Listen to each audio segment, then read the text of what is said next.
Welcome to the Fermented Homestead. If you're new here, my name is Anna, and on this channel, I'm sharing our journey of learning how to turn our home into a homestead.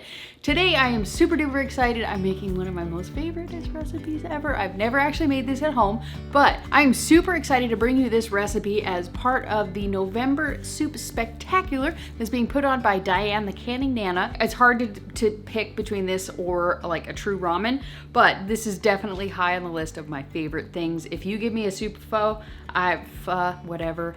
I don't care if I mispronounce it because I do. So we're gonna be making ourselves some Pho Tai, whatever you want to call it. We're gonna make some delicious soup. This process actually takes a little bit longer. You can make it the same day, but I like to make all my broths ahead of time. We're gonna flash back to last night. I'm gonna show you how I prepared this broth, and then I'm gonna bring you back here, and we are going to assemble and get ready all of the rest of the ingredients that we need for this soup. So we got our oven preheating to 400 degrees. Our bones frozen, almost solid. Pulled these out of the freezer a few hours ago. They're starting to thaw. I got these bones. My friend Sharon, she actually gave these to me a while back. She got them when she bought a cow. So we're just gonna put these guys off and get them nice and super duper brown. Like borderline burnt. The best way to do that is to give it plenty of room in the pan. We could probably fit this in one of these 13 by 9s, but don't wanna. These are very frozen. So we're gonna pop these in the oven for a little bit. Once the oven kind of thaws them out enough, we can pry them apart and then we'll be able to cook them a little better at that point. So we probably have maybe half an hour before the bones are ready. Half hour, 20 minutes, something like that. So we're gonna go ahead and get charring our aromatics, as the recipe says. So we're just gonna take our ginger, cut it up in half, something like this. We're just gonna cook the heck out of it. We're basically like literally trying to burn this. Ugh. Probably should have picked a bigger pan, but it'll do. And we're gonna put this in the oven. You can see the beef that we have over here is nice and charred. It's super dark. And we're gonna go ahead and put it in our pot that I've already added water to. I started warming it up when it was 4 hours. So it's warming up for an hour and a half in the Instant Pot. So let's go ahead and load our stuff up here.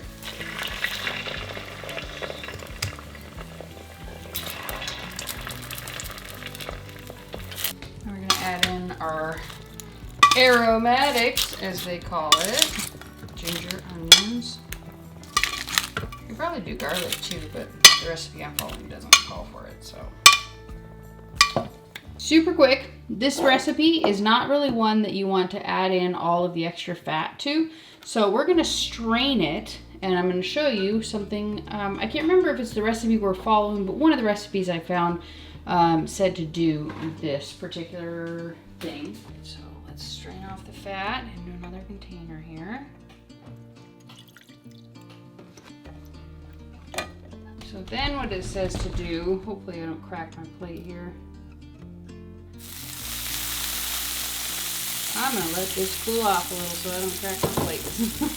So, at any rate, basically it says to take this pan, put the water in there, put it back in the oven for a little bit. You're gonna put a little bit of like a centimeter water, and just kind of let it cook, and then it'll cook off all of the char on here, and then you can scrape it off and put it into the pot. It's tomorrow, and you can definitely see that it is well cooked here. So we're just gonna go ahead, we're gonna add the spices, the aromatics to this, and then just let it cook down for like another half hour to an hour, and then we'll be good to go. Okay. So we're gonna go ahead, we're gonna add in this spice packet. I'm super excited. This was actually gifted to me by a viewer, and I'm really excited to be able to finally use this. I'm gonna include a recipe down below in the description box so you guys can see kind of a recipe that you can do for the spices on this if you don't have this packet. But you could probably, I'm sure you could get this at just about any Asian store. It has star anise, cardamom, clove, cinnamon, licorice, and pepper. That smells like pho right there. Okay, so we're just gonna put the whole packet in here. I'm gonna increase the heat a little bit just to bring it up to kind of like a bit of a simmer. And just let it simmer away for about 45 minutes. And we're gonna prep the other ingredients while we're doing that. I'm gonna stir this often, just to really get the spices incorporated. So we have our broth over there. It is simmering with all the spices and deliciousness in it. So we're gonna go ahead and start prepping the rest of our fairly minimal ingredients that we're gonna toss in here. I went to the Asian store a while back when I had a feeling I would eventually make some of this soup, and I bought some noodles for it. So we need to go ahead and I think we just lightly cook these. There's no instructions on here whatsoever. So, and it's just rice flour, tapioca flour, and water. So this is not keto approved whatsoever, but for the sake of pho, we're gonna do it. Okay, I have some New York strip steaks over here. Woo, they're thawed out. You can use whatever kind of meat you want with this. This is just what we had in the freezer, so this is what we're cutting up.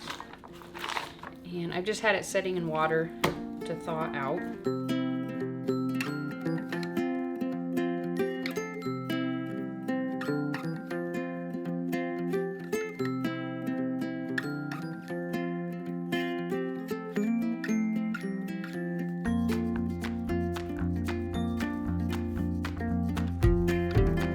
Got our water boiling, and we're just gonna watch this really carefully and add some of this to the pot.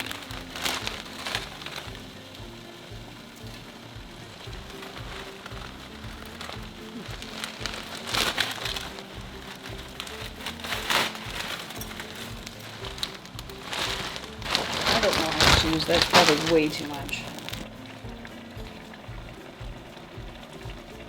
All right, so we got everything all assembled. I'm not gonna lie, I already did taste test the broth. Obviously, you don't wanna finish a broth without taste testing it. It is beyond delicious. So you wanna make sure when you're serving this, you wanna make sure the broth is nice and hot so it has the temperature to cook the beef here. So we have the rice tapioca noodles. We have jalapenos, green onions, cilantro, limes, bean sprouts, raw beef, and then for sauces, there's fish sauce. I added a little bit of fish sauce and a little bit of shoyu to the broth, and then hoisin and sriracha sauce. So we're gonna go ahead and just assemble everything basically.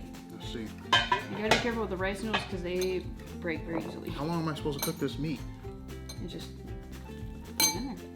Yeah. The broth cooks. No, I'm just gonna take it. Yeah, it's fall. All right. Yeah. Nothing overpowering at all. Just mild, typical fall. Yeah, that's the idea. So you kind of just put everything in the bowl and then let it settle for a minute. Add whatever sauces you want. Add the lime, the cilantro, the onions, whatever you like. I'm gonna grab some of these jalapenos with these chopsticks. Is that okay? Let's see that. There you go.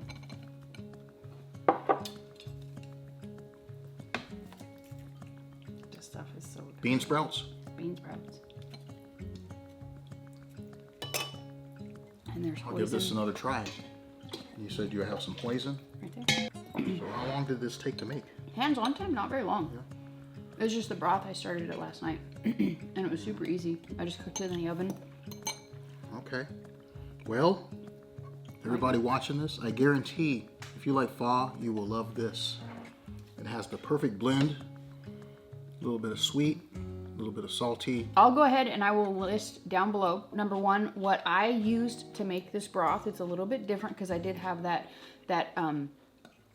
packet of the spices, but I'll also link down below the recipe that I used for the actual, like the pho recipe. And that one, she has an Asian beef stock, and that's kind of also the recipe that I followed a little bit. Yeah. Whoa, that's funky.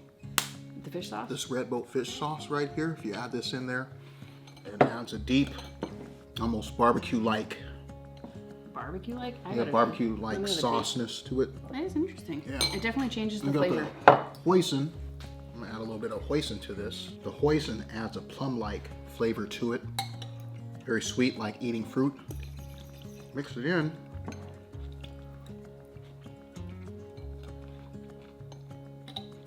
I can see why people like pho. You can add different blends to it. More of a sweet, more of a tangy. Combined, mixed with this base broth, you get something very unique. Add the veggies to it, and you have a floral essence to it with slight bitterness. Got some crunch here with the bean sprouts. Very good. And make sure you guys click down below. I'm gonna go ahead and link all the people who are taking part in the November Soup Spectacular. There's a ton of awesome soups out there for the whole month of November. Spectacular. Oh yeah, and there's gonna be a giveaway at the end of the month also that Diane the Candy Nana is going to be giving away. So I hope that you guys will check it out. And if you guys are new around here, we just moved to our 30-acre homestead in southern Missouri, and we're sharing with you all the things that we're doing to turn our home into a homestead. Most of that's in the kitchen with food preservation, canning, freezing, dehydrating, and fermenting, as well as sharing with you guys ways that you can use that food in your everyday cooking. If that sounds awesome to you, click this button right here. This is the subscribe button. So it tells YouTube you want to come back here. Up here is a video that Mr. Google Pants thinks that you're going to enjoy. Over here is my last soup recipe where I made tonkatsu ramen. It's amazing. And then check out that playlist up there for some more cooking inspiration. We'll see you next time. Thanks for watching. Bye.